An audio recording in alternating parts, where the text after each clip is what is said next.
إن الحمد لله نحمده ونستعينه ونستغفره ونعوذ بالله من شرور أنفسنا ومن سيئات أعمالنا من يهده الله فلا مضل له ومن يضلل فلا هادي له وأشهد أن لا إله إلا الله وحده لا شريك له وأشهد أن محمدا عبده ورسوله يا أيها الذين آمنوا اتقوا الله حق تقاته ولا تموتن إلا وأنتم مسلمون يا أيها الناس اتقوا ربكم الذي خلقكم من نفس واحدة وخلق منها زوجها وبث منهما رجالا كثيرا ونساء واتقوا الله الذي تساءلون به والأرحام إن الله كان عليكم رقيبا يا أيها الذين آمنوا اتقوا الله وقولوا قولا سديدا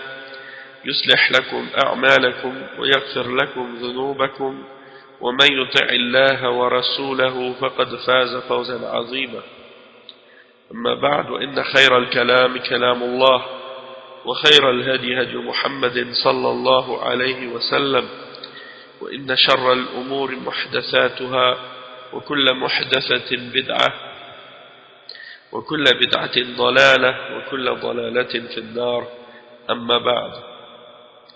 Donc on va commencer aujourd'hui le cours numéro 13 dans l'explication du livre Sharh Kashf al-Shubuhat expliqué par le Cheikh Abdul Aziz ibn Baz. C'est le livre du Cheikh Mohammed ibn Abdul Wahhab, Mujaddid du XIIe siècle. Et dans ce livre, il répond à plusieurs des shubuhat, parmi les shubuhat des gens qui font le shirk et qui appellent au shirk. Et donc ce livre-là, il a été expliqué par de nombreux savants, et parmi eux, notre cheikh, le cheikh Abdul Aziz ibn Baz, rahimahullah. Et c'est un sharh qui est très clair, très simple, et qui est très bénéfique. Donc on va lire ensemble la partie où on est arrivé, et pour expliquer un peu où on en est dans l'explication, il faut comprendre qu'on a commencé un point dans le livre où le cheikh explique ou répond à une des shubuhat, qui est la shubha numéro 9 dans le livre Kashf al-Shubuhat. Et cette shubha, elle consiste de la part des mushrikines à dire aux gens qui appellent au tawhid que nous on déclare les musulmans kuffars. Et ils essaient de faire comprendre qu'ils ne sont pas des mushrikoun, parce que ceux qui faisaient le shirk à l'époque du prophète sallallahu alayhi wa sallam, eh bien ils refusaient de dire la ilaha illallah, ils refusaient de dire Muhammad Rasulullah, et ils faisaient plein de péchés et ils désobéissaient au prophète sallallahu alayhi wa sallam. Donc eux ils essaient de dire que eux ils ne sont pas comparables aux mushrikines, parce que ils disent ashhadu an la ilaha illallah, ils disent ashhadu anna Muhammad Rasulullah, et ils font ils obéissent au prophète, et ils essaient d'appliquer ce qui est obligatoire et de s'écarter de ce qui est interdit.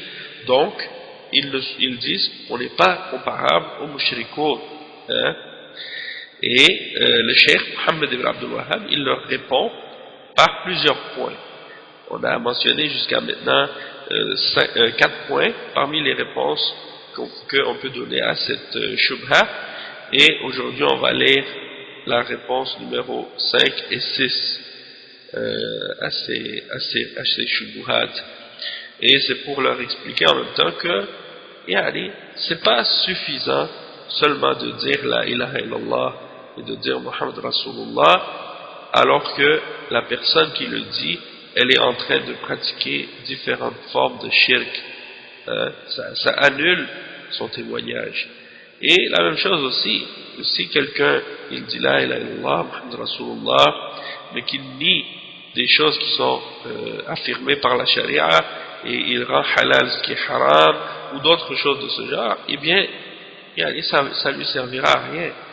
Et on a donné l'exemple de Musaylama al-Kazzab, on a donné l'exemple des gens que Ali radiallahu anhu a brûlé vivant, alors que c'était des gens qui disaient la ilaha illallah, Muhammad Rasulullah, qui faisaient la salat et ainsi de suite, mais étant donné qu'ils ont dit que Ali était Allah, Ali radiallahu anhu les a brûlés, il les a fait brûler vivants. Donc ça c'est un exemple que c'est pas suffisant seulement de dire la ilaha illallah, Muhammad Rasulullah, pour que quelqu'un soit musulman, ou bien, et en même temps ça réfute l'idée de ceux aujourd'hui qui appellent parmi les Ikhwan et d'autres tendances aussi parmi les soufis, qui prétendent que un musulman a le droit de croire en ce qu'il veut et qu'il est libre dans sa croyance et dans sa pratique religieuse. Il peut inventer des innovations, pratiquer des bid'ah, il peut croire en des choses qui sont différentes que le reste des musulmans, et puis que ça c'est pas grave et qu'il n'y a pas de contrainte dans la croyance et dans la pratique religieuse dans l'islam, ou des choses de ce genre. Eh bien on voit que l'exemple des Sahaba et l'exemple de nos salaf salih, elle prouve que ça c'est complètement faux, et ça c'est sans compter les preuves de la charia qui nous explique et qui nous montre clairement que cette idée elle est totalement fausse. C'est l'idée que quelqu'un peut croire en ce qu'il veut et dire ce qu'il veut et faire ce qu'il veut du moment qu'il est musulman, du moment qu'il dit la ilaha illallah, et que personne ne peut lui dire quoi que ce soit ou l'empêcher de faire ce qu'il veut faire ou des choses de ce genre. Ça c'est totalement ridicule. Et même les kuffars, quand vous voyez par exemple chez les kuffars qui prônent la liberté individuelle et tout ça, même chez eux tu vas voir par exemple que si tu es engagé dans un travail ou dans une compagnie, eh bien ils vont t'exiger de respecter un code vestimentaire, ils vont t'exiger de respecter certaines façons d'agir ou d'être, et même parfois par exemple même dans l'armée des kuffars par exemple, quelqu'un doit s'habiller avec un uniforme et faire telle ou telle chose. Et si quelqu'un dit moi je suis libre et je veux pas mettre cet uniforme là, ou je veux pas m'habiller de cette façon là, ou je veux pas faire telle ou telle chose, j'ai ma liberté, eh bien le patron de cette compagnie ou le chef de cette organisation ou groupe ou quoi, eh bien ils vont lui dire d'accord, tu es libre, dans ce cas-là si tu veux pas faire les choses telles qu'on a décidé et suivre nos règles et nos applications, dans ce cas-là tu vas sortir et tu vas être libre, mais si tu es à l'intérieur, eh bien tu dois respecter nos règles, c'est comme un chirurgien ou autre, il dit moi je vais faire l'opération sur le malade, mais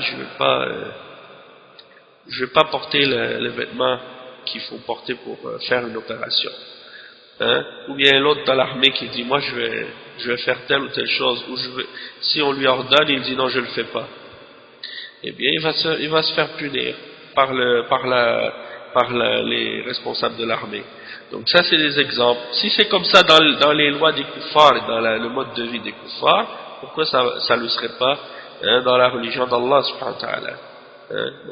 On va pas on laisse pas les gens dire pour faire ce qu'ils veulent.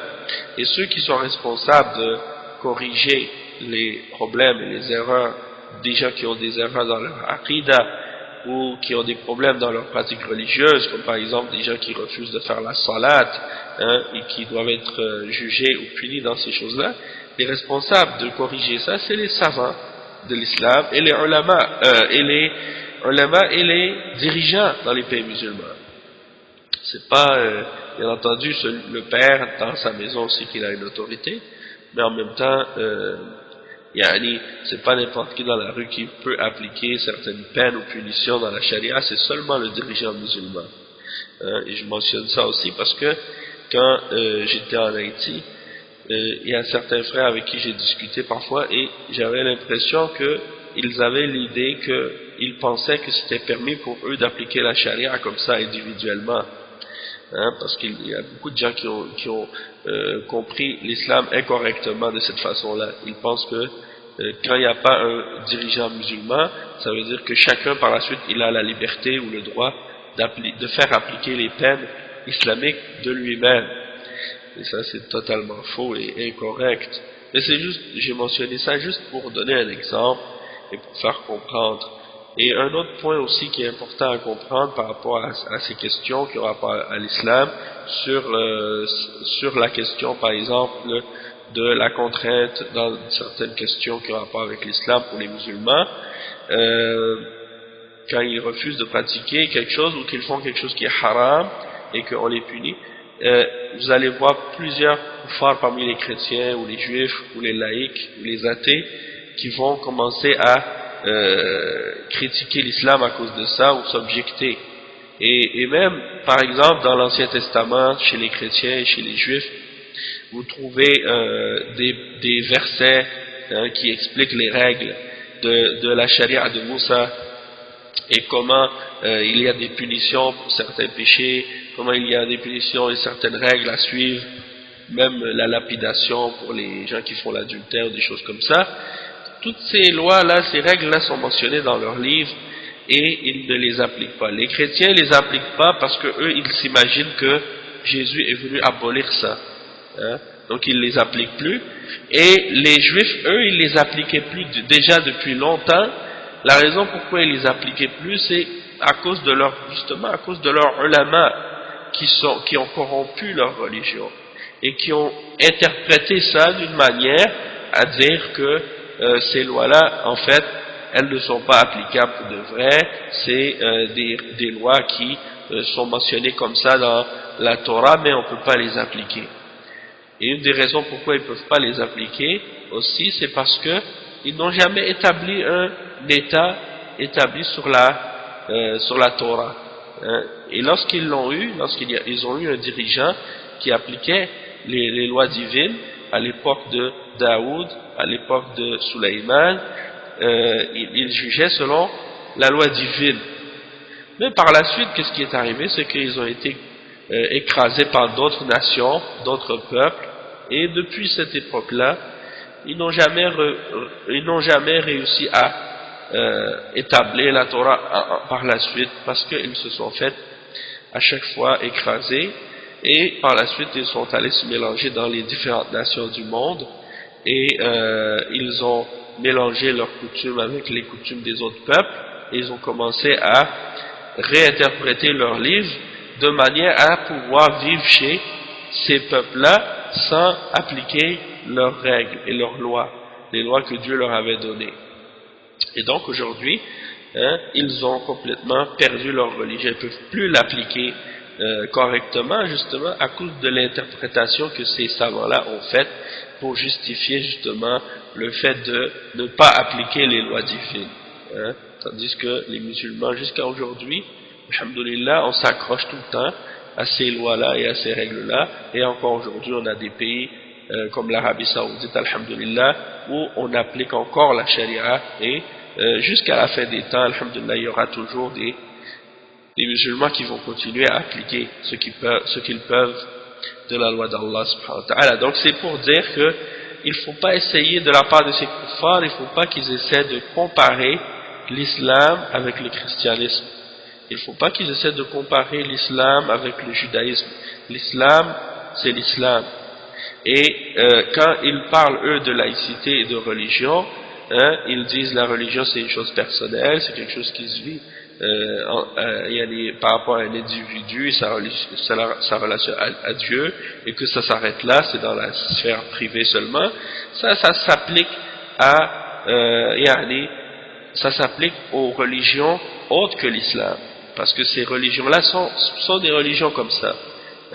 Même le judaïsme a des règles qui sont semblables à l'islam, mais ils les appliquent pas, ils les ont réinterprétés pour les déformer de leur sens réel.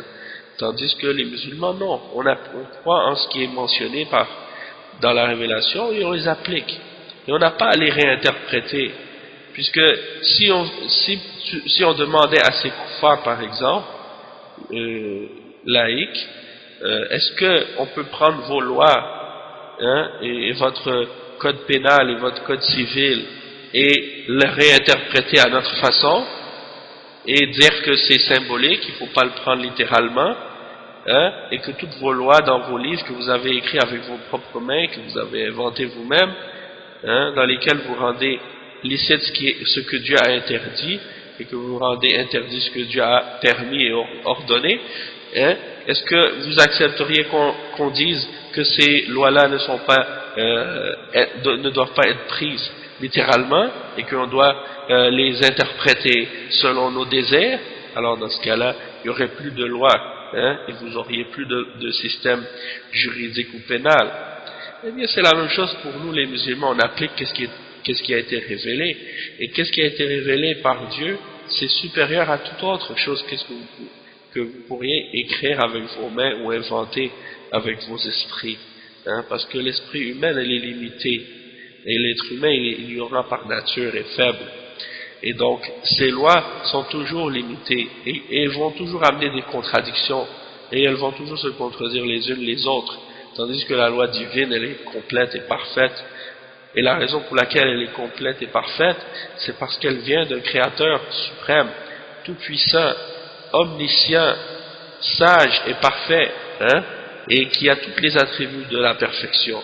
Et quand il ordonne et quand il révèle des choses, eh bien ça comprend et ça s'applique à toutes les époques. Bien entendu, pour être capable de l'appliquer à toutes les époques, il faut qu'il y ait des savants qui ont étudié ces règles-là et ces principes-là et qui connaissent les fondements de la charia et qui savent quand et comment les appliquer et de quelle façon les appliquer. Et donc, si quelqu'un a compris ça par la suite, eh bien, la question de qu'est-ce qu'ils ont compris, de qu'est-ce qu'ils disent par rapport aux religions et leur idée de laïcité, on comprend que c'est des choses qui s'appliquent, qui ne s'appliquent pas à l'islam. Parce que l'islam est particulier, l'islam est différent des autres religions. L'islam n'est pas seulement une question de spiritualité et une croyance dans le cœur. L'islam, c'est un système complet de principes, de croyances, de pratiques, de règles, de lois, et donc on le prend tout, hein, et on y croit en entier, et on applique ce qu'on peut appliquer de ces lois-là, et c'est un ordre que Allah nous a ordonné de suivre. Donc c'est juste un petit point que je voulais expliquer comme ça en commençant, parce qu'il y en a qui comprennent pas ça, ces principes-là. Dans l'islam, par exemple, il y a des règles qui nous enseignent comment faire la paix, comment faire la guerre. Est-ce que les chrétiens ont des règles comme ça dans leurs livres, hein, dans le Nouveau Testament, par exemple? Non, parce qu'ils ont séparé, hein, les règles de l'Ancien Testament et du Nouveau Testament. Et ils n'appliquent plus les règles de l'Ancien Testament. Donc, si ils font la guerre selon des lois humaines qu'ils ont inventées eux-mêmes. Hein? Et c'est pour ça qu'ils font toutes sortes d'atrocités et qu'ils ne respectent pas les hommes. Et qu'ils se sont inventés des lois maintenant pour savoir comment agir avec les prisonniers, comment agir avec les gens dans la guerre. Tout ça, c'est des choses qui ont été clarifiées dans le Coran et dans la Sunna depuis plus que 1400 ans. On n'a pas eu besoin de faire ça à une époque moderne parce que ces choses-là existaient déjà pour nous, hein, dans notre religion. Donc notre religion, c'est pas seulement une question de prière et de jeûne, même si ces choses-là sont les bases de la religion, hein, c'est des choses primordiales et fondamentales dans la religion, mais également dans l'islam il y a des règles qui comprend également tous les aspects, différents aspects de la vie, hein, et de la guerre et de la paix et autres aussi, hein. Et c'est pour ça que les koufars, quand ils entendent parler du djihad, par exemple, eh bien ils sont surpris, ils disent mais comment une religion peut enseigner par exemple la guerre, ou peut enseigner le combat ou le fait d'utiliser les armes?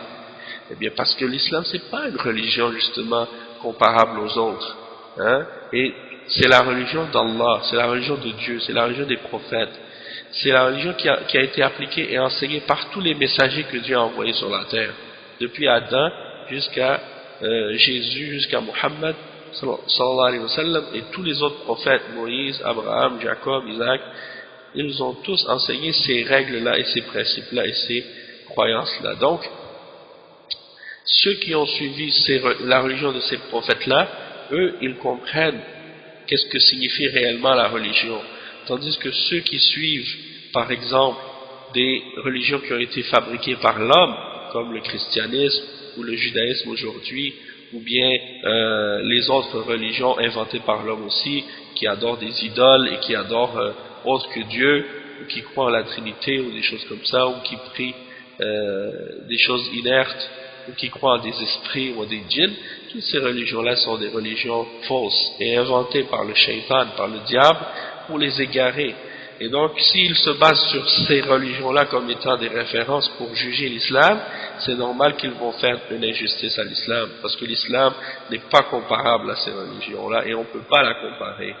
Donc, tant qu'ils ne vont pas comprendre ça, ils ne vont pas comprendre la réalité de l'islam et des musulmans, et ils ne cesseront pas d'avoir des problèmes avec justement la façon dont ils doivent mettre les choses en perspective par rapport à l'islam et aux musulmans.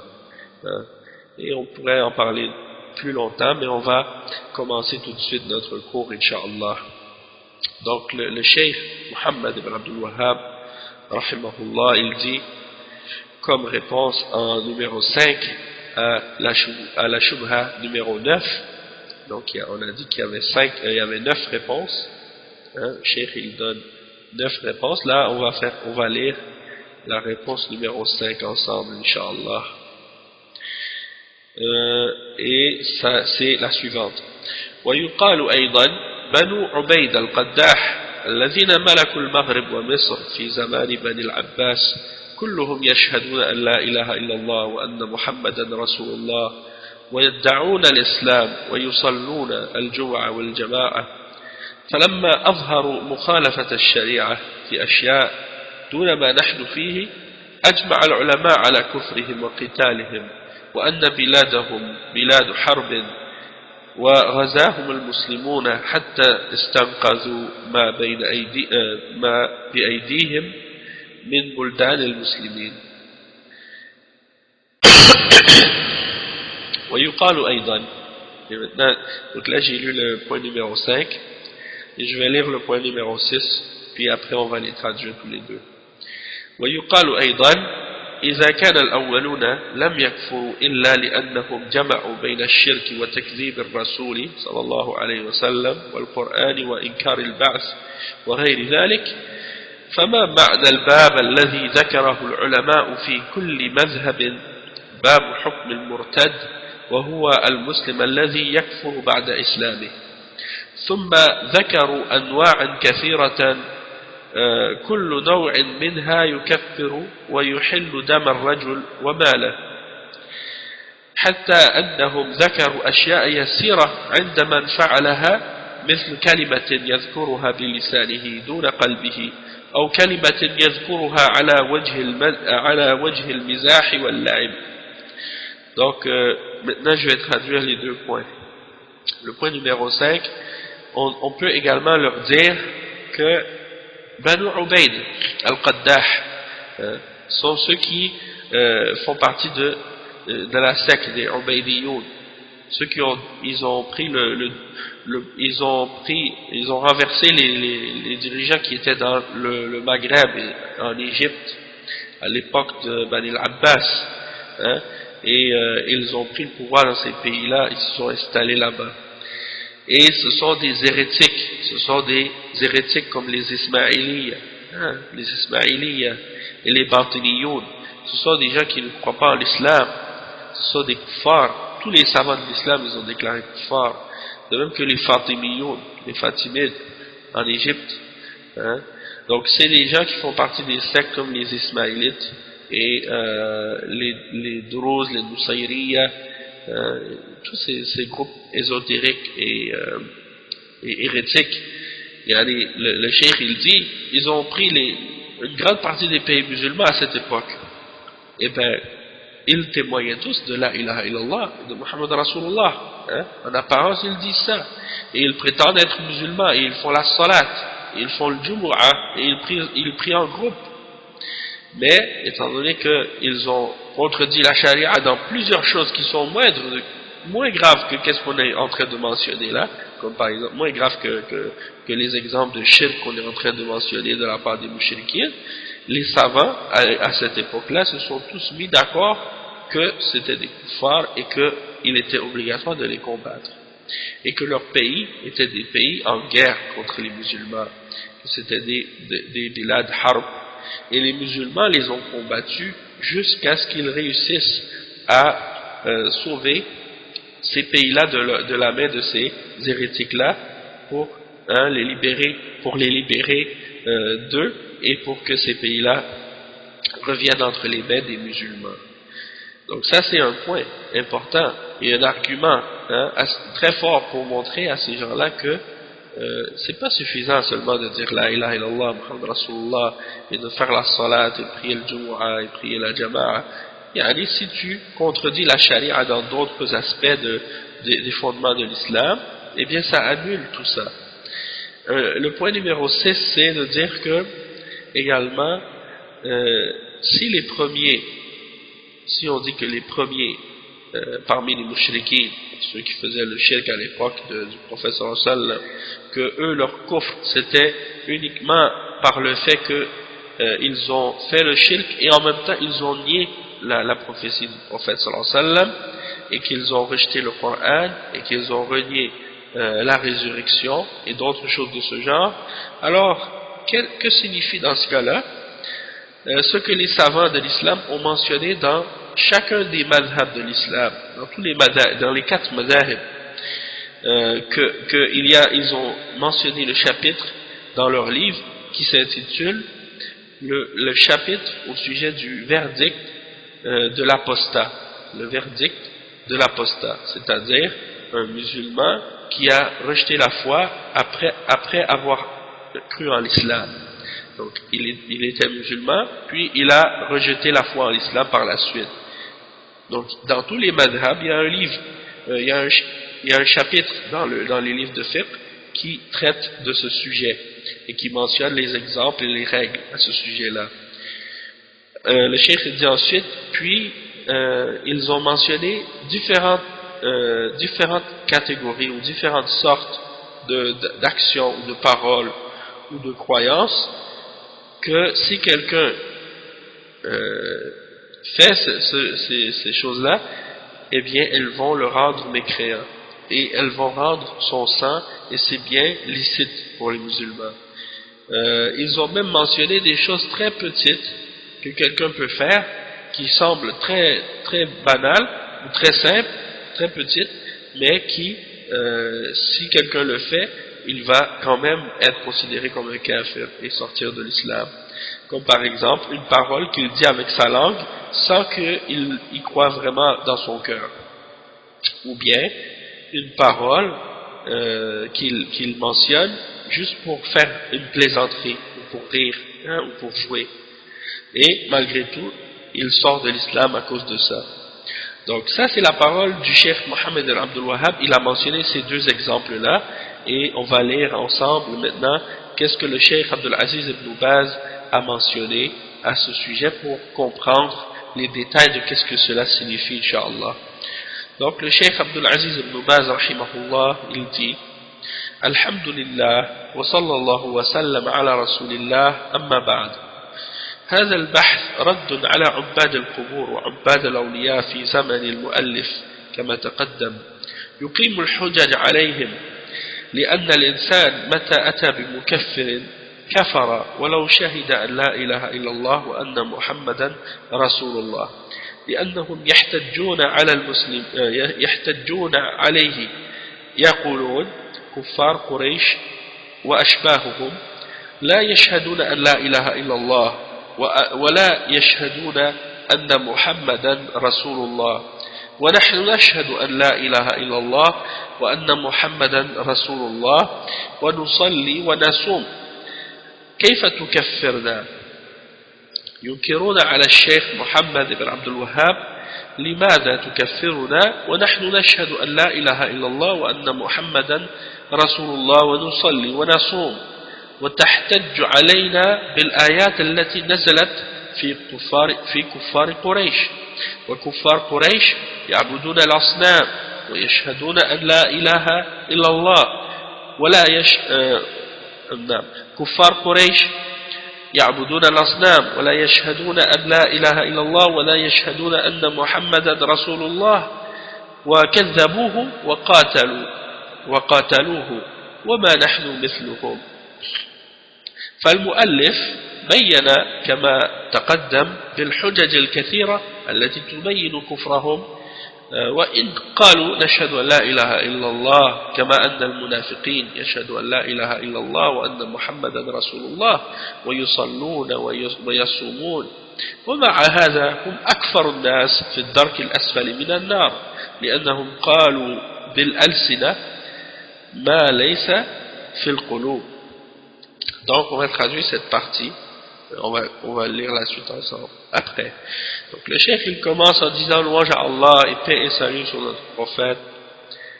Ensuite, ceci est une étude dans laquelle on veut répondre et réfuter aux adorateurs des tombeaux, aux adorateurs des saints, les gens qui adorent les tombes et les saints.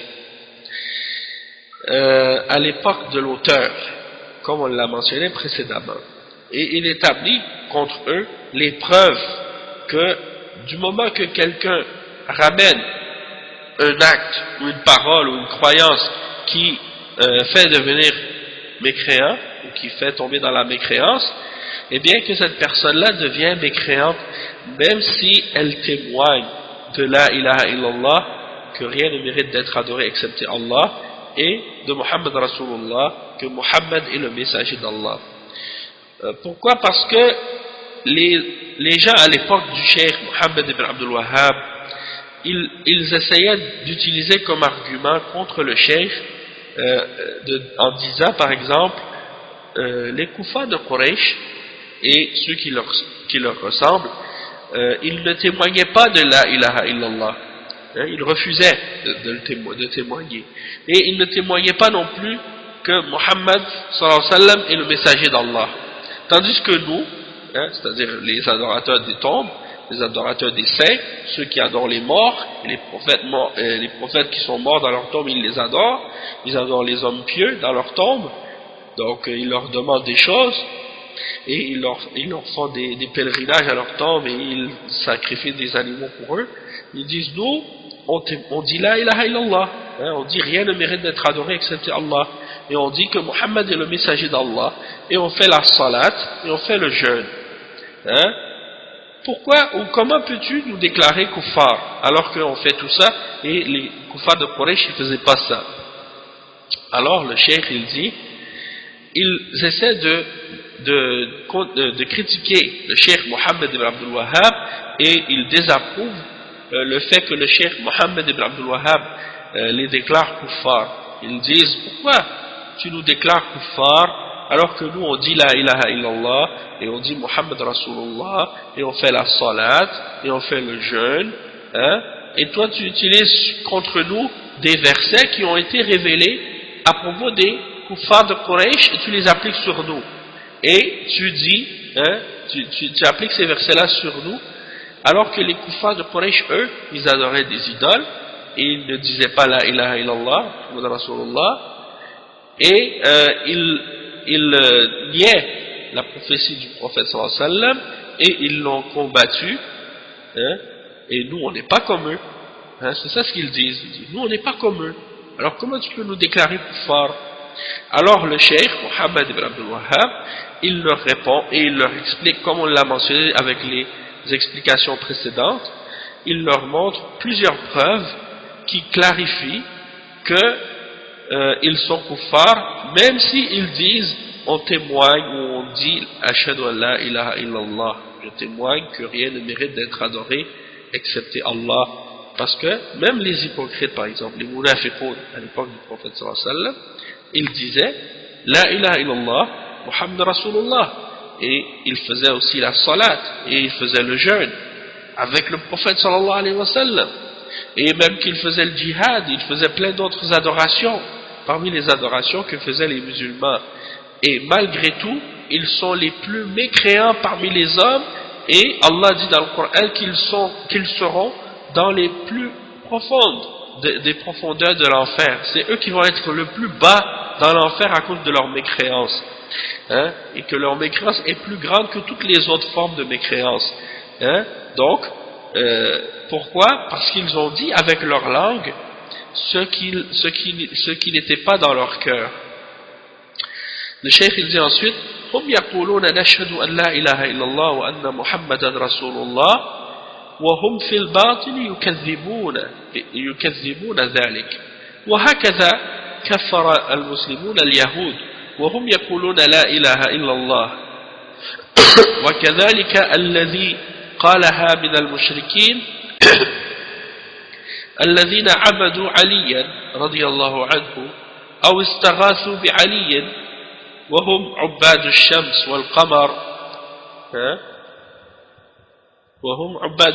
والقمر ونحو ذلك لأنهم جعلوا الآلهة مع الله جعلوا آلهة مع الله وإن صلوا وصاموا. Donc le cheikh il dit, eux ils disent, nous les munafiqoun, ils disent, on témoigne que rien ne mérite d'être adoré excepté Allah, et on témoigne que Muhammad est le messager d'Allah. Alors qu'à l'intérieur d'eux-mêmes, ils nient ça, ils rejettent ça, ils n'y croient pas. Et donc, à cause de ça, ce sont des kuffars. Et c'est la même chose, la même raison pour laquelle les musulmans ont déclaré les juifs kuffars, malgré qu'ils disent la ilaha illallah. Les juifs disent, rien ne mérite d'être adoré excepté Allah. Et pourtant, ils disent ça et ils rejettent ça de d'autres manières, en adorant Uzayr ou en adorant d'autres que Allah, parmi les saints et les hommes pieux. Et ils font des pèlerinages à leur tombe, et ils cherchent la bénédiction de ces hommes pieux-là. Donc ça c'est des exemples de shirk de la part des juifs. Et ils disent pourtant, rien ne mérite d'être adoré excepté Allah. De même que celui qui le dit parmi les mushrikines, ceux qui ont adoré par exemple Ali, radiyallahu anhu, à l'époque de Ali, et qui cherchent, et même encore aujourd'hui, parmi les Shia et les Rafida, qui appellent Ali radiyallahu anhu, ils l'appellent au secours, quand ils ont une détresse, ils l'appellent au secours, ils vont dire Ya Ali, Ya Hassan, Ya Hussein, ils l'appellent pour qu'ils viennent les aider, alors qu'il est mort enterré dans sa tombe, et il laisse Allah subhanahu wa ta'ala. Donc ça c'est comme des adorateurs du soleil, des adorateurs de la lune, et ainsi de suite, c'est la même chose. Pourquoi? Parce qu'ils ont mis avec Allah des divinités. Et même s'ils font la salat, même s'ils font le jeûne, même s'ils disent la ilaha illallah, Muhammad Rasulullah, ça ne compte pas, puisqu'ils contredisent le témoignage, et ils annulent leur témoignage par d'autres paroles ou d'autres actions ou des croyances qui sont en contradiction avec la ilaha illallah, Muhammad Rasulullah. Le cheikh il dit ensuite وَكَذَلِكَ بَنُو عُبَيْدَ الْقَدَّاحِ يصلون ويصومون فلما أظهروا الرفض والغلو في آل البيت ثم ادعى بعضهم أنه إله وأنه معبود يعبد من دون الله كفرهم المسلمون وقاتلوهم لإظهارهم الكفر والضلال ولم ينفعهم شهادتهم أن لا إله إلا الله وأن محمدا رسول الله لكفرهم وضلالهم وغلوهم في آل البيت أو بدعواهم الألوهية لأن بعض رؤسائهم ادعى الألوهية وأنه يعبد من دون الله اتخذ لنفسه مقام الألوهية فكفرهم المسلمون وقاتلوهم بكفرهم ولم ينفعهم شهادة أن لا إله إلا الله وأن محمدا رسول الله لما أتوا بالمكفرات. Donc le cheikh il parle ensuite de Banu Ubayd al-Qaddah, sont ceux dont on a parlé au dernier cours et qu'on a parlé aussi aujourd'hui, ceux qui parmi les Ismaïliya et les Nusayriya et autres qui font partie des sectes, des Batiniyoun, des sectes ésotériques, ceux qui pensent que la religion est divisée en un aspect qui est caché et un aspect qui est dévoilé.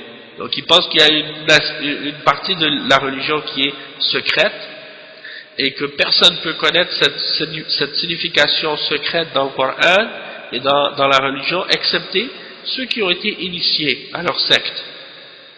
Et donc, pour eux, tout ce qui est dans le Coran, il a un double sens, ou il a un autre sens, mais qui est caché.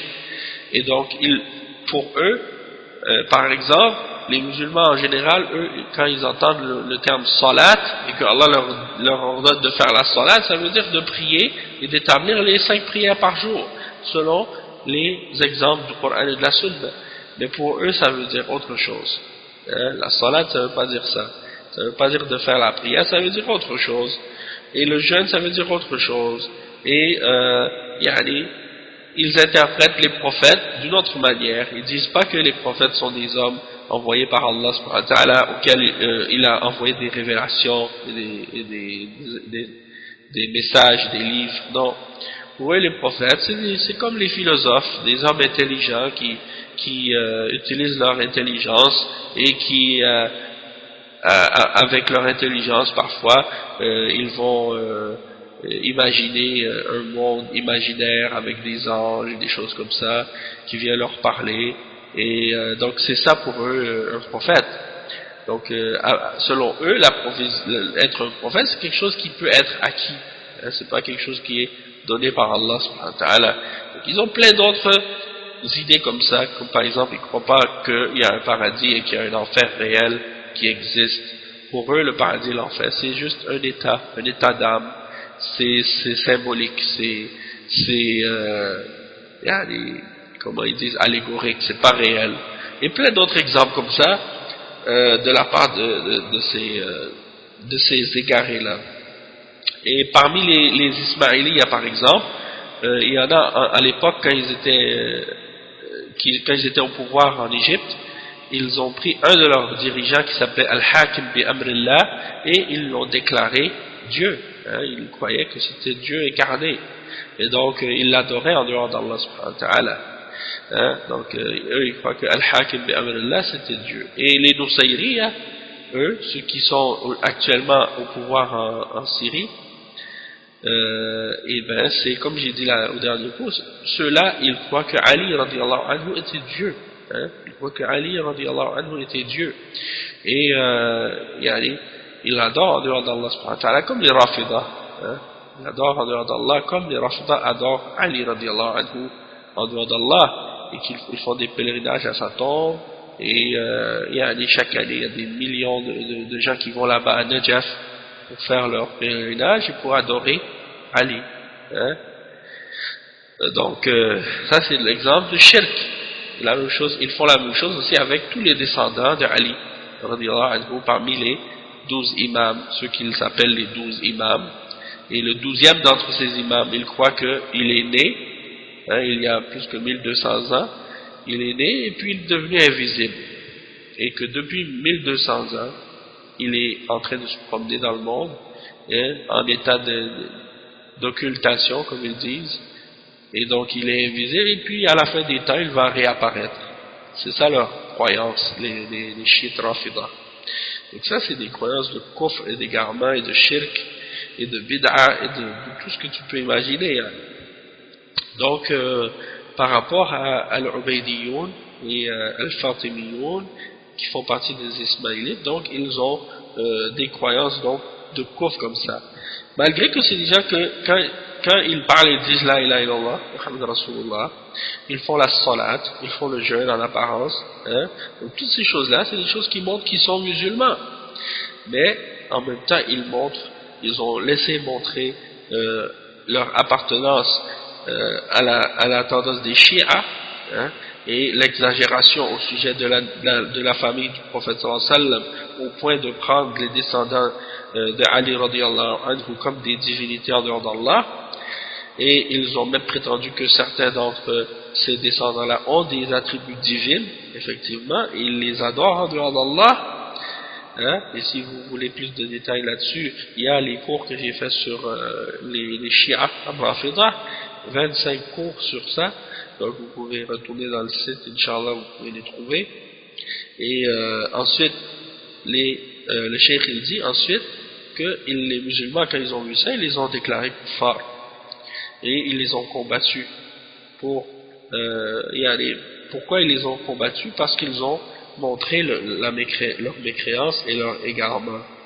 Et le fait de leur part qu'ils disent la ilaha illallah Muhammad Rasulullah, eh bien ça ne leur sert à rien. Ça leur sert à rien puisque ils ont en même temps le kufr et l'égarement et l'exagération au sujet de la famille du prophète sallallahu alayhi wa sallam, et ou bien également aussi lorsqu'ils prétendent être divins ou d'avoir des qualités divines ou d'être Dieu même, comme Al-Hakim bi Amrillah en Égypte et d'autres également. Donc ça c'est des exemples, hein.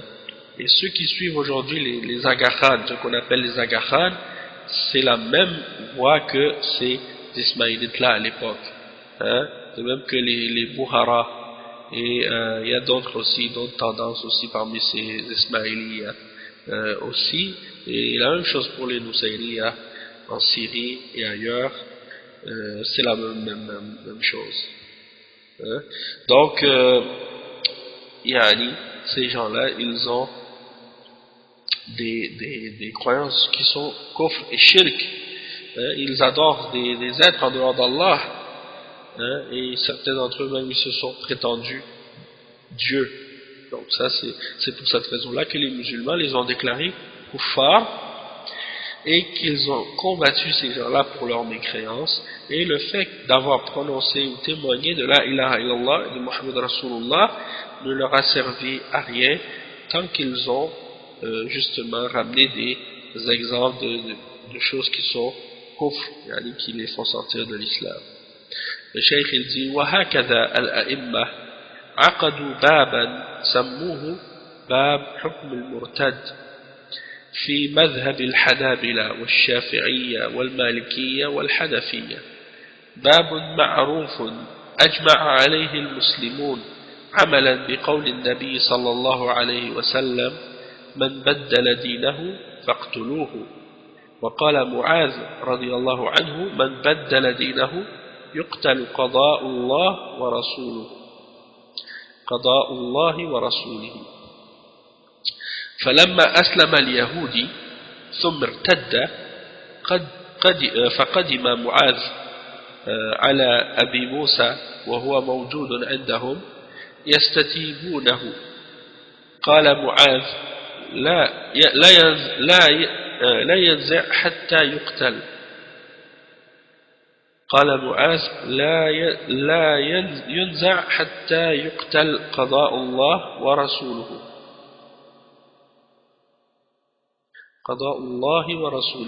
يعني بدل دينه. وهكذا من أقر بالإسلام ثم أتى بمكفر بينوا رحمهم الله في باب حكم المرتد أنه يكفر وإن صلى وصام ولو شهد أن لا إله إلا الله. مثلا إنسان يصوم ويصلي ثم يسب الله ورسوله يكفر وإن صلى وإن صام. الذي يقول الصيام ليس واجبا يكفر، الذي يقول الزنا حلال يكفر، وكذلك الذي يقول الخمر حلال يكفر ولو صلى وصام ولو شهد أن لا إله إلا الله. كمن يطأ المصحف ويهينه ويطأه بيده أو برجله يلطخه بالبول إهانة له، أو يقول نكاح الأخت حلال أو نكاح البنت حلال يكفر ولو شهد أن لا إله إلا الله ولو شهد أن محمدا رسول الله. وكذلك ensuite le cheikh il dit, de même qu'un autre argument qu'on peut utiliser contre ces mouchriquines, contre ces gens qui adorent les tombes et les morts et les saints, parmi les soufiyas et les autres ignorants, parmi les rafidah, on peut utiliser comme argument également ce que les imams de la religion ont fait en écrivant des chapitres dans les livres de fiqh qu'ils ont intitulés le chapitre du verdict de l'apostat. Dans le mazhab des Hanabila, c'est-à-dire les gens qui suivent Ahmad ibn Hanbal, l'imam Ahmad ibn Hanbal, ou bien Al-Shafi'iyya, ceux qui suivent l'imam Al-Shafi'i, ou bien Al-Malikiyya, ceux qui suivent l'imam Malik ibn Anas, qui est Al-Mazhab Al-Maliki, ou bien Al-Mazhab Al-Hanafi, de ceux qui suivent l'imam Abu Hanifa. Donc dans tous les livres de ces différents mazahib, on connaît très bien ce sujet-là, et c'est quelque chose un sujet sur lequel tous les musulmans sont d'accord. Il n'y a pas de divergence entre eux sur cette question-là, et ils ont établi ce principe-là sur le hadith du prophète sallallahu alayhi wa sallam qui est rapporté par Al-Bukhari, qui dit: celui qui change sa religion, tuez-le. C'est l'ordre d'exécuter l'apostat, c'est celui qui quitte la foi après avoir cru. Soit qu'il quitte l'islam, c'est pas nécessaire que la personne quitte intentionnellement l'islam. Il y en a qui pensent que un apostat c'est seulement quelqu'un qui était musulman, qui devient chrétien, ou qui devient juif, ou qui devient athée. Non, c'est pas une condition que ce soit de cette façon-là. C'est-à-dire que quelqu'un peut quitter l'islam même si il pense qu'il est toujours musulman. C'est-à-dire que par exemple, il pratique du kufr ou du shirk à l'intérieur même de l'islam. Il pense qu'il est musulman, mais il va adorer des tombes, des saints ou des morts. Ou bien il va nier quelque chose qui fait partie de l'islam dans le Coran et dans la Sunna. Donc comme le cheikh, il va l'expliquer. Et il mentionne un autre exemple, un hadith aussi qui est rapporté dans l'exemple de Mu'az ibn Jabal lorsqu'il est arrivé au Yémen. Il a expliqué ça. Il a dit: celui qui change sa religion, il doit être exécuté. Ça c'est le jugement, le verdict d'Allah et de son messager. Mu'az ibn Jabal a dit: il doit être exécuté, c'est le jugement d'Allah et de son messager. Et lorsque un juif s'était converti à l'islam puis qu'il a apostasié, Mu'az est arrivé au Yémen et il a dit à Abu Moussa et à ceux qui étaient là présents avec lui, ils essayaient de lui parler pour il lui demandait de se repentir, et Mu'az ibn Jabal a dit qu'il n'allait pas bouger de sa place tant qu'il ne serait pas exécuté. C'est le verdict d'Allah et de son messager. C'est-à-dire, celui qui change sa religion, il est dans l'islam, il est exécuté. Ça c'est quelque chose qui fait partie des consensus des savants de l'islam. Et il y a déjà parmi les gens aujourd'hui, parmi les modernistes, certains égarés parmi les Ikhwan et d'autres tendances aussi, qui nient ce principe-là, parce qu'ils n'aiment pas les critiques des kuffars quand les kuffars leur disent qu'ils ne sont pas en accord avec les droits de l'homme qui disent que chacun a la liberté de croyance, la liberté de conscience, la liberté d'expression et ainsi de suite, la liberté de religion, et que quelqu'un peut changer de religion comme il veut, et donc ils font de la religion comme un jeu. Ils font de la religion quelque chose qui est comme un jeu. Tu peux croire à quelque chose aujourd'hui, changer demain, après-demain, comme si c'est pas grave. Et puis tu peux être dans une religion puis croire à qu'est-ce qui est contraire à cette religion-là, à l'intérieur de cette religion, c'est pas grave. Tu peux inventer des innovations, tu peux inventer des choses, tu peux même te prétendre prophète ou même te dire Dieu, tu as le droit.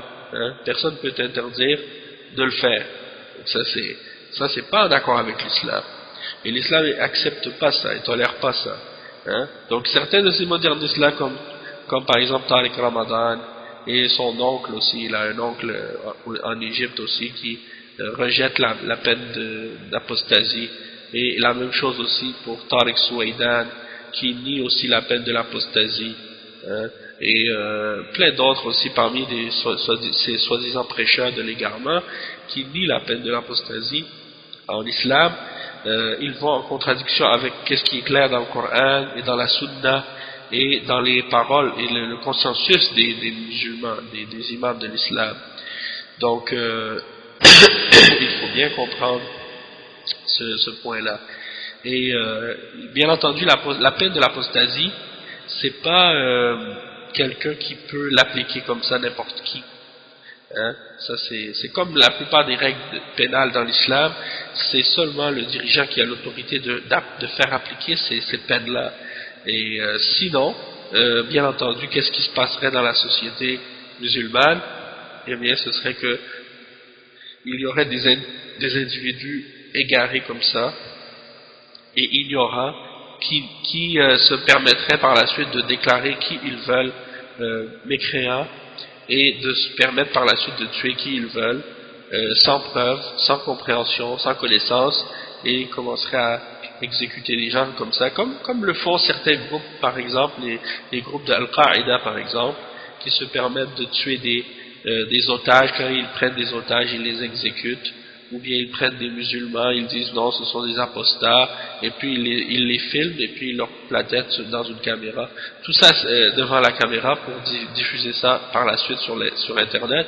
Tout ça, c'est des actes qui ont aucun rapport avec l'islam, et c'est fait par des égarés, des ignorants, des khawarij, des gens de l'égarement. Et donc il faut remettre les choses bien à leur place et bien comprendre les choses comme il faut. Pour pas mélanger le vrai et le faux. Donc la question, donc ici après le cheikh il dit que toute personne donc qui a affirmé l'islam, puis que par la suite il vient avec quelque chose qui couvre, eh bien les savants, que Allah leur fasse miséricorde, ils ont expliqué dans le chapitre de l'apostat, le verdict de l'apostat, que cette personne-là, elle quitte la foi, elle devient mécréante, même si elle faisait la salat, même si elle faisait le jeûne, et même si elle disait la ilaha illallah, Muhammad Rasulullah. Le cheikh il donne comme des exemples pour faire comprendre.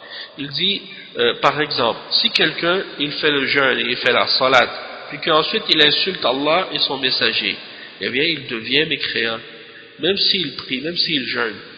Ou bien celui qui dit par exemple, le jeûne ce n'est pas obligatoire, c'est-à-dire le ramadan, de faire le jeûne du ramadan, il dit c'est pas obligatoire. Le cheikh il dit devient mécréant quand il dit ça, parce que c'est quelque chose qui est clair, de même que celui qui dit que le zina, l'adultère ou la fornication c'est halal, devient mécréant, parce qu'il dit quelque chose qui est clair dans la religion, quelque chose qui est connu. Et de même que celui qui rend halal l'alcool, il dit l'alcool c'est halal, il devient mécréant, même s'il prie, même s'il jeûne, et même s'il dit la ilaha illallah.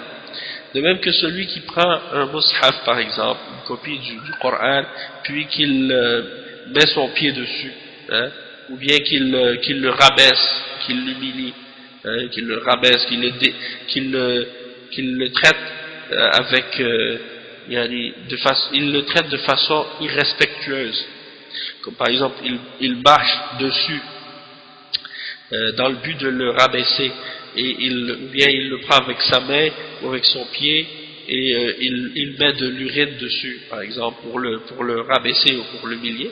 Ça c'est un acte de kufr. La personne qui fait ça, elle est mécréante, même si elle fait la prière, même si elle fait le jeûne, même si elle dit la ilaha illallah Muhammad Rasulullah. Le cheikh il dit, ou bien l'exemple de quelqu'un qui dit qu'on a le droit de marier sa sœur, que c'est halal de marier sa sœur par exemple. Donc il veut rendre licite l'inceste. Donc ça c'est kufr aussi, de même que quelqu'un qui prétend qu'il a le droit de marier sa fille, il dit marier la fille c'est halal, il devient mécréant. Il devient mécréant, pourquoi? Parce que c'est quelque chose qui est kufr. Tandis que, et ça c'est ici un petit point qui est très important à comprendre, c'est que si quelqu'un boit de l'alcool, mais il dit qu'il reconnaît que c'est haram, il commet un péché, mais il ne sort pas de la religion, il ne sort pas de l'islam. Tandis que si quelqu'un ne boit pas du tout d'alcool, mais il dit avec sa bouche, il déclare que l'alcool c'est halal, même s'il n'a pas bu une seule goutte d'alcool dans sa vie, il devient mécréant. Parce que le fait de nier l'interdiction de quelque chose qui est interdit par Allah, c'est plus grave comme crime et comme péché que le fait de faire ce péché-là lui-même. Parce qu'il le rend halal, il nie ce que Dieu a affirmé. Et donc il rejette, il contredit la parole d'Allah. Ça c'est un acte de kufr, c'est un acte de mécréance. Tandis que de commettre le péché tout en reconnaissant qu'on est en train de désobéir à Allah, ça c'est un péché seulement. C'est pas quelque chose qui est kufr, ça ne fait pas sortir de l'islam. Donc il faut bien distinguer la différence entre les deux. Quelqu'un qui fait le zina et qui dit oui le zina c'est haram, je reconnais que c'est haram, ça c'est, il a commis un péché. Et il va être, si on l'attrape et qu'il y a des témoins, on va les dirigeants, les responsables vont le lapider, hein, vont le lapider, ainsi que la femme qui a commis la fornication ou l'adultère. Bon, la fornication c'est une autre peine, c'est pas la lapidation. La fornication, la peine pour la fornication c'est 100 coups de fouet, tandis que pour la peine pour l'adultère, c'est-à-dire quelqu'un qui est marié et qui a des rapports sexuels avec quelqu'un en dehors du mariage, ça c'est la lapidation, c'est ça le châtiment. Donc même si cette personne-là elle le fait et elle reconnaît que c'est haram, elle va être, s'il y a des témoins et tout, et qu'elle est jugée et que le juge détermine que la peine c'est qu'il doit être lapidé, elle va être lapidée jusqu'à la mort, mais elle reste quand même musulmane et elle est considérée quand même comme un croyant. Et si elle se repent, tout ça c'est pour dire que cette lapidation-là va être une expiation pour son péché en même temps, hein, va le purifier de ce péché-là. Tandis que celui qui n'a jamais commis la fornication ou n'a jamais fait l'adultère de sa vie, il n'a jamais fait l'adultère, sauf que il le rend halal, et il dit oui c'est permis, on a le droit, et puis celui-là il est kafir. Même si il l'a jamais fait. Hein?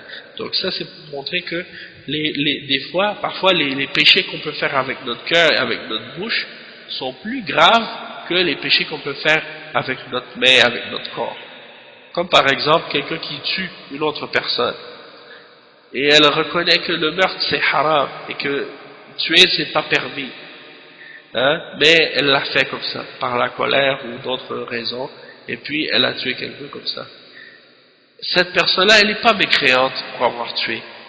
Tandis que l'autre qui n'a jamais tué personne, ni frappé personne, il n'a jamais fait mal à une mouche, mais qui dit j'ai le droit de tuer qui je veux, et tuer c'est halal dans l'islam, celui-là il est kafir, même s'il n'a jamais tué personne. Donc il faut bien comprendre ça, ces questions-là, c'est très très important. Et donc quelqu'un par exemple qui fait le jeûne, qui fait la salat 5 fois par jour, qui fait les nawafil, il fait les prières surrogatoires, il fait le hajj obligatoire, il fait la umrah plusieurs fois à chaque année, il dépense de son argent fi sabilillah, il aide les pauvres, il lit le Coran, chaque jour il lit un juz, puis que par la suite il s'en va, il dit la ilaha illallah Muhammad Rasulullah, puis il s'en va à une tombe et il demande à un mort, il devient mushrik. Même s'il fait toutes ces bonnes actions-là, il sort de l'islam. Pourquoi? Parce que il va à une tombe pour demander à un mort, et prier un mort, et faire un sacrifice à un mort, et demander des vœux à un mort. Ça c'est shirk akbar, ça fait sortir de la religion.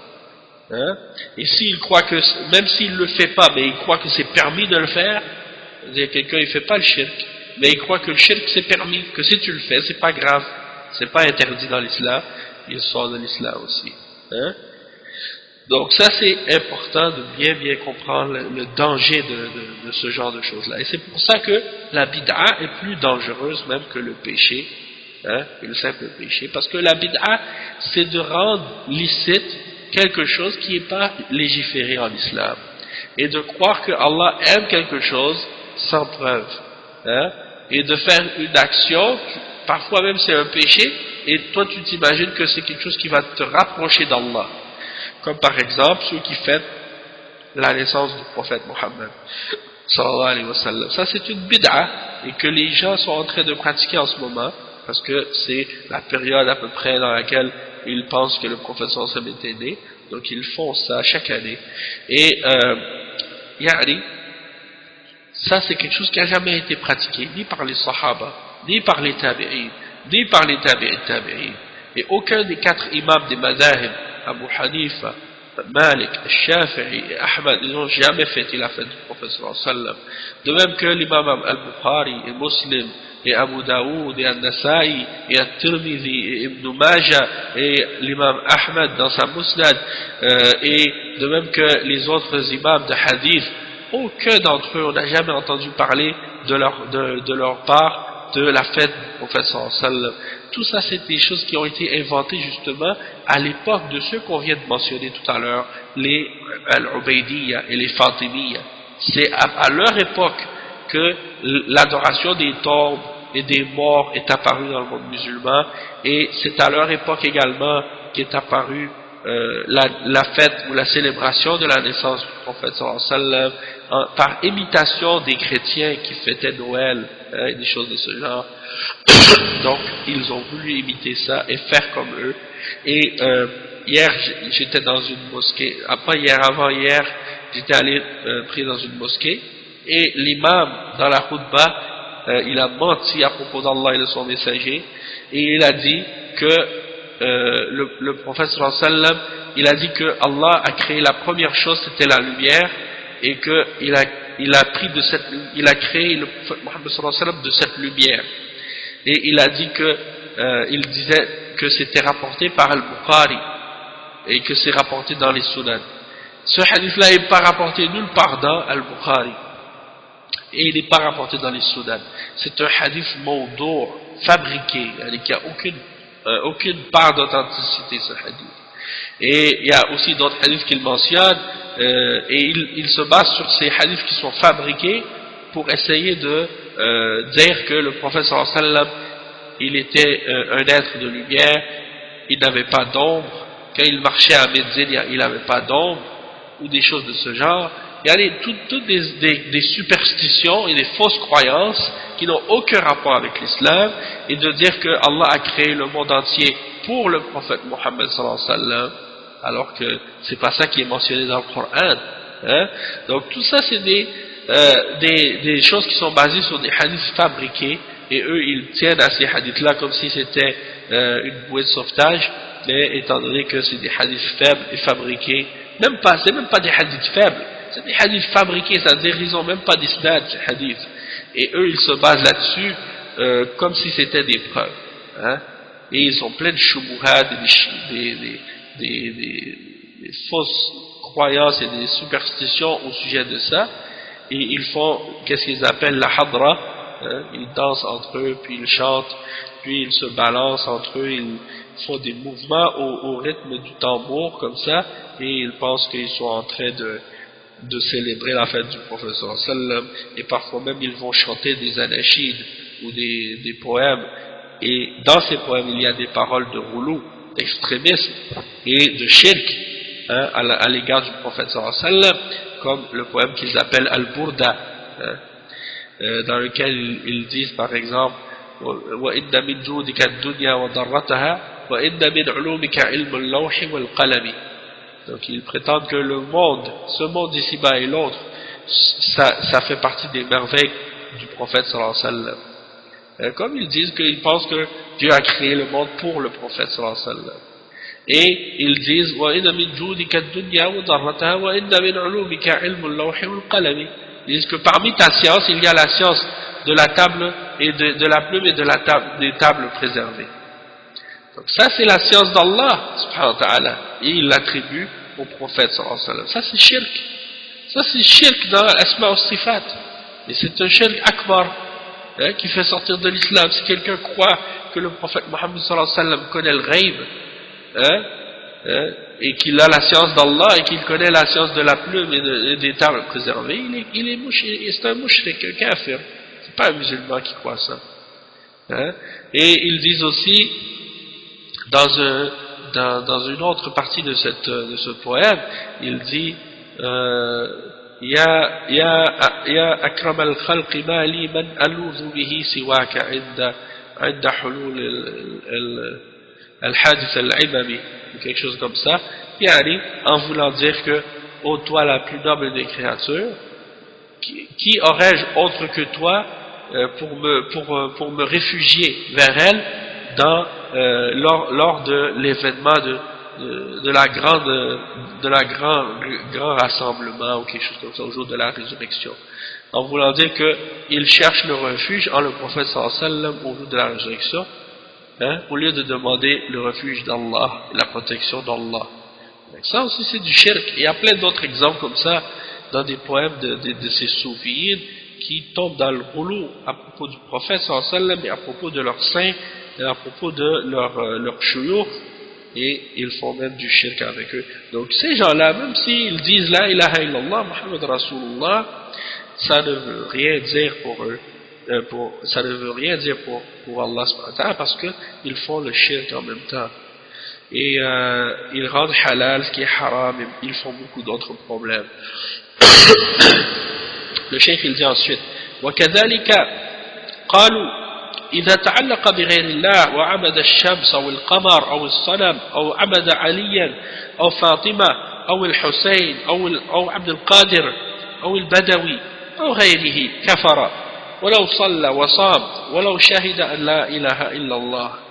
Donc le cheikh il dit que les ulama ils ont dit également que si quelqu'un s'accroche à autre que Allah, il s'attache à autre que Allah, il adore le soleil, ou il adore la lune, ou il adore les idoles, ou il adore Ali, ou bien il adore Fatima, ou Al-Hussein, ou bien il adore Abdul Qadir Al-Jilani, ou bien il adore Al-Badawi, celui qui est enterré à Tanta, qui est originaire du Maghreb, un de leurs soufis, un de leurs chers soufis, qui était en fait un hérétique, un égaré, et quand il est mort, ils ont fait un mausolée sur sa tombe, et aujourd'hui ils vont par millions en Égypte à chaque année pour aller adorer sa tombe et pour l'adorer en dehors d'Allah et faire le shirk avec lui.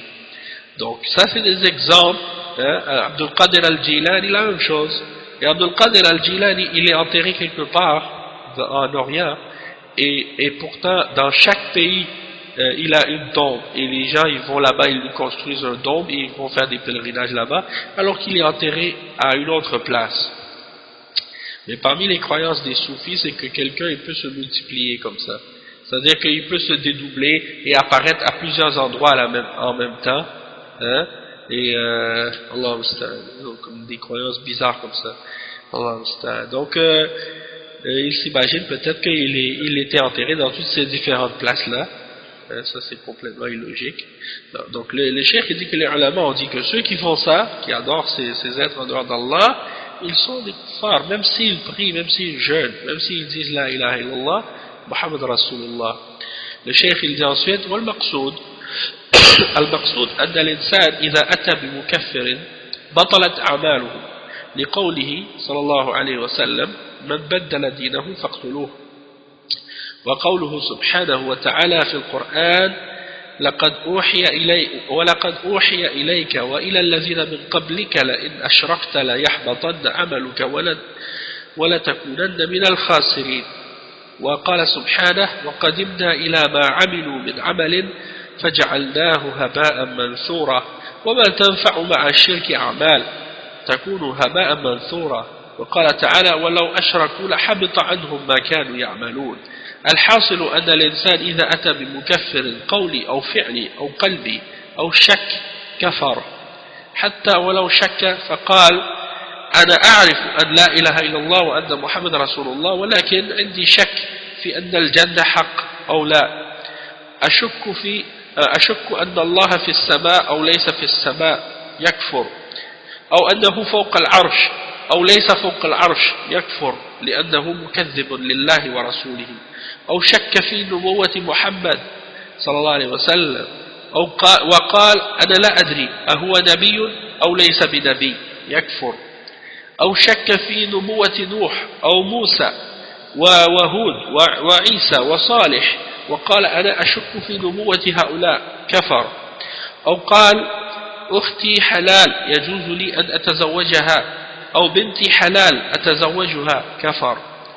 أو عمتي أو خالتي حلال أتزوجها، كفر. والمقصود أنه متى أتى بمكفر ناقد من نواقض الإسلام كفر وبطلت أعماله كلها، صلاته وصومه وحجه كلها تبطل. Donc le cheikh il dit, qu'est-ce qu'on veut dire par ça? C'est qu'une personne peu importe qui, du moment qu'elle vient avec quelque chose qui est kufr, eh bien toutes ces œuvres deviennent vaines. Parce que le prophète sallallahu alayhi wa sallam a dit, celui qui change sa religion, tuez-le. C'est-à-dire exécutez-le. Et dans le Coran, il y a plein de versets qui mentionnent que si quelqu'un rejette la foi, ses œuvres deviennent vaines. Comme le verset 65 dans Surat Az-Zumar, Allah subhanahu wa ta'ala dit, et nous t'avons révélé à toi, ainsi qu'à ceux qui étaient avant toi, hein, parmi les prophètes, que si tu commets le shirk, que si tu aurais commis le shirk, on aurait annulé toutes tes œuvres, on les aurait rendues vaines, et tu aurais été du nombre des perdants. Et le verset 23 dans Surat Al-Furqan, dans lequel Allah subhanahu wa ta'ala dit, et nous avons pris qu'est-ce qu'ils ont fait comme œuvre, et nous l'avons fait devenir comme de la poussière, éparpillée par le vent. Et donc leurs œuvres ne peuvent pas leur profiter. Toutes leurs prières, toutes leurs jeûnes, tous leurs témoignages, toutes leurs hajj et leurs umrah, toutes les sadaqat qu'ils ont fait seront comme de la poussière éparpillée par le vent parce qu'ils ont fait le shirk avec Allah. Et le verset 88 dans Surat Al-An'am, dans lequel Allah subhanahu wa ta'ala dit que s'ils auraient commis le shirk, on aurait rendu vain tout ce qu'ils ont fait. Et ça, Allah dit ça à propos des prophètes. Donc ça s'applique encore plus à ceux qui ne sont pas des prophètes, comme nous. Hein? Et le cheikh il dit ensuite, donc en résumé, on peut dire que toute personne qui ramène quelque chose qui est kufr, soit dans la parole, ou soit dans les actions, ou soit dans les croyances du cœur, ou dans les doutes, eh bien il sort de l'islam, il devient mécréant. Hein? Même que si quelqu'un par exemple il doute, il dit par exemple je sais pas, il dit je sais que la ilaha illallah Muhammad Rasulullah c'est la vérité, mais j'ai un doute, est-ce que le paradis est vrai ou non, hein? Ou bien je doute, est-ce que Allah est dans les cieux ou il n'est pas dans les cieux, il devient mécréant s'il doute de ces choses là. Ou bien il doute, est-ce que Allah est au-dessus de son trône ou il n'est pas au-dessus de son trône, il devient mécréant pour ça. Pourquoi? Parce qu'il a démenti ce que Allah et son messager ont dit à ce sujet. Hein? Ou bien il doute de la prophétie du prophète Mohammed sallallahu alayhi wa sallam. Il dit, je ne sais pas si c'est un prophète ou non. Il devient mécréant. Ou bien il doute de la prophétie des autres prophètes, comme Nuh, alayhi salam, Noé, ou Moussa, hein, Moïse, ou Hud, ou Isa, ou Salih, hein, ou de Jésus, hein, ou de Salih, ou de Hud. Il dit par exemple, je ne sais pas s'ils sont des prophètes ceux-là. Hein? Alors il est kafir s'il doute de ces choses-là. Ou bien il dit ici, si quelqu'un dit par exemple, ma soeur elle est halal, j'ai le droit de me marier avec ma soeur, ou ma fille elle est halal, j'ai le droit de marier ma fille, il devient mécréant, parce qu'il rend halal ce qui est haram. Ou bien il dit, j'ai le droit de marier ma tante, hein, maternelle, ou ma tante paternelle, hein, elles sont halal, j'ai le droit de les marier. Hein, il devient mécréant dans ce cas-là. Hein, et ça me fait penser justement à l'exemple des homosexuels aujourd'hui. Une femme par exemple, elle dit, j'aime une femme, j'ai le droit de la marier. Ou j'aime un homme, j'ai le droit de le marier. Un homme qui dit, j'aime un autre homme et je veux me marier avec lui. Celui qui croit que ça c'est halal, de se marier avec un homme qui doit se marier avec un autre homme, ou une femme qui va se marier avec une autre femme, s'il croit que ça c'est halal, il devient kafir. Il devient kafir. Hein? Tandis que s'il fait l'homosexualité, il ne devient pas kafir, tant qu'il reconnaît que c'est haram. Hein? L'homosexualité c'est pas un kufr, c'est comme l'adultère, c'est pas un kufr non plus. Mais si tu le rends halal, ça devient kufr. Et si tu crois que tu as le droit de te marier, ça c'est kufr. Donc là, tout ce qui se passe maintenant en France ou ailleurs, dans les autres pays de kufr, ils essaient de passer des lois pour dire que tout le monde est égal et tout le monde a les mêmes droits. Et si un homme et une femme peuvent se marier, pourquoi un homme ne peut pas se marier avec un homme? Pourquoi une femme ne peut pas se marier avec une femme? Hein? Et donc celui qui croit en ces arguments-là et qui accepte ce genre de raisonnement-là, eh bien il n'a pas cru en Allah et à son messager. C'est-à-dire s'il rend ça halal, et il le déclare halal, ou bien il pense que c'est correct, ou que c'est permis, eh bien il devient kafir. Hein? Eh bien, et aussi la même chose pour ceux qui pensent qu'on a le droit de se marier avec des animaux. Hein. Il va se marier avec un chien ou avec son chat ou avec son ça. S'ils permettent ça, s'ils croient que c'est permis de se marier avec des animaux, c'est des koufars, la même chose. Sauf que s'il le fait, hein, il fait la bestialité, il ne va pas devenir kafir nécessairement, mais c'est un parmi les grands péchés. Hein, et même si par exemple celui qui commet l'adultère ou qui fait l'homosexualité, il mérite la peine d'être exécuté, mais il ne va pas être nécessairement kafir pour ça, parce que c'est un péché parmi les grands péchés. Sauf que s'il le rend halal, ça c'est kufr, hein, ça le fait sortir de la foi et de l'islam. Donc ça c'est important là pour ceux qui sont dans les pays de kufr maintenant, comme nous ici au Canada ou ailleurs, et qui sont confrontés par les kuffars avec ces idéologies de liberté, puis de croire que tout le monde est pareil, puis qu'il n'y a pas de différence entre un homme et une femme, et qu'un homme et une femme c'est la même chose, et qu'un animal et un être humain c'est la même chose, et qu'ils veulent rendre halal ce qui est haram. Il faut bien être clair sur ces sujets-là, ne pas se laisser égarer par eux. Et de plus en plus, vous allez voir dans les médias, ils essaient de présenter des couples soi-disant musulmans qui sont homosexuels, qui sont déclarés et qui croient que c'est halal et qui se prétendent imams et qui font des mariages homosexuels. Celui qui se dit imam et qui fait des mariages entre deux hommes ensemble ou deux femmes ensemble, c'est pas des musulmans qui font ça. Celui qui fait ça, il n'est pas musulman parce qu'il l'a rendu halal, et de rendre un péché halal, c'est kufr. Ça c'est très important de le savoir. Le cheikh il dit ensuite wal maqsoud أنه متى أتى بمكفر ناقد من نواقض الإسلام كفر وبطلت أعماله كلها صلاته وصومه وحجه كلها تبطل ولو أشركوا لحبط عنهم ما كانوا يعملون ومن يكفر بالإيمان فقد حبط عمله وهو في الآخرة من الخاسرين. هذا محل إجماع بين المسلمين، ولكن أهل الشرك لا يفقهون، فعباد القبور وعباد الأولياء في عمى في ظلام نسأل الله العافية. هذه أشياء بينها الشيخ محمد بن عبد الوهاب رحمه الله في زمانه للذين اعترضوا عليه وقالوا إن ابن عبد الوهاب يكفر المسلمين وأنه جاء بدين جديد، وهذا لجهلهم وضلالهم وقلة بصيرتهم. ما أتى بدين جديد، إنما أتى بما قاله الله ورسوله وبما صار عليه الصحابة والمسلمون رحمهم الله وجزاه الله خيرا. Donc le cheikh il dit donc que qu'est-ce qu'on veut dire par là, c'est que toute personne qui fait quelque chose qui est un annulateur parmi les annulatifs de l'islam, un naqid parmi les nawaqid de l'islam, eh bien, toutes ces œuvres deviennent vaines et deviennent mécréants. Et toutes ces œuvres, sa salat, son jeûne, son hajj, toutes ces œuvres deviennent vaines. Comme Allah il le dit dans le Coran, dans le verset 88, dans Surat Al-An'am, que s'ils auraient fait le shirk, Allah aurait rendu vaine tout ce qu'ils ont fait comme action.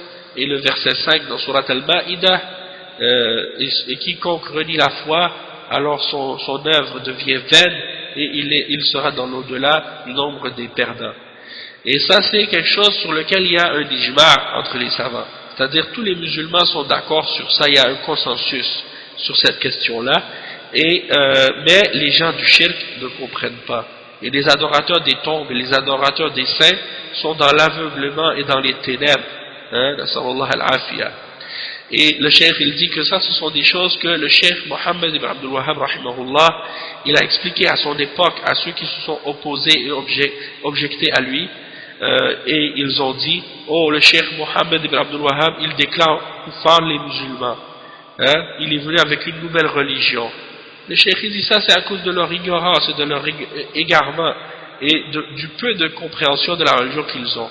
Le cheikh Mohammed ibn Abdul Wahhab n'a pas ramené une religion nouvelle, il a seulement ramené ce que Allah et son messager ont dit, hein, et ce que les sahaba ont suivi, de même que les musulmans après lui.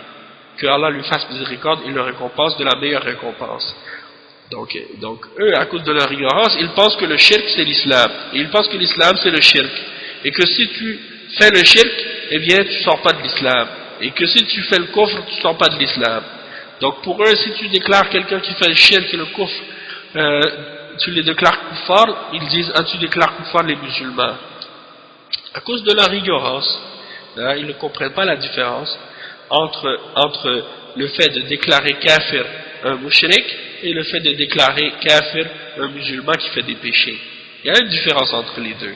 Et les gens de Ahl Sunnah wal Jama'a, ils déclarent kuffar ceux qui font le shirk, et qui font des formes de shirk majeur et de kufr majeur. Ça fait partie de l'islam. Et après avoir bien entendu établi la preuve contre ces gens-là et clarifié la religion. Donc après, par la suite, si la personne persiste dans son égarement, eh bien il le déclare kafir, mécréant. Tandis que les khawarij, eux, ils déclarent kafir le musulman qui fait des péchés, qui sont moindres que le shirk et le kufr, ils le déclarent kafir. Donc ça c'est l'égarement des khawarij, c'est l'égarement des khawarij et c'est donc pas la même chose. Il ne faut pas mélanger entre les gens qui appellent au tawhid et à la sunna et qui s'accrochent à la voie de Ahl Sunnah wal Jama'a et des salafs, et ces gens-là parmi les khawarij qui déclarent kuffar des musulmans parce qu'ils commettent des grands péchés moindres que le shirk et le kufr, et ils pensent que ce sont des choses qui font sortir de l'islam. Donc on a complété donc aujourd'hui cette partie de l'explication du cheikh, et donc on va s'arrêter à ce point-là, et au prochain cours, Inch'Allah, on continuera la suite de la réponse par rapport à la shubha numéro 9, et on lira également quelques questions et réponses qui ont été mentionnées dans le livre à la suite de ce cours, Inch'Allah. Donc on va s'arrêter ici. Par contre, j'aimerais juste mentionner que dimanche prochain, il n'y aura probablement pas de cours. C'est possible qu'il n'y aura pas de cours. S'il y a un cours, je vais l'annoncer. Je vais l'annoncer sur Twitter ou bien par email. Mais en principe, c'est possible qu'il n'y ait pas de cours parce que je ne vais pas être à Montréal, je vais être à Toronto. Et je suis invité pour un séminaire à la mosquée des frères de Troy à Toronto. Donc, c'est bien possible que je ne pourrais pas donner le cours dimanche prochain. Sinon, on se retrouvera la semaine d'après, Inch'Allah. Donc, je vais m'arrêter tout de suite. Subhanakallah wa bihamdik. Ashhadu an la ilaha illa ant. Astaghfiruka wa atubu ilayk. Barakallahu fikum wa jazakumullahu khairan. Wassalamu alaykum wa rahmatullahi wa barakatuh. Wa sallallahu wa sallam ala nabiyyina Muhammad wa ala alihi wa sahbihi ajma'in.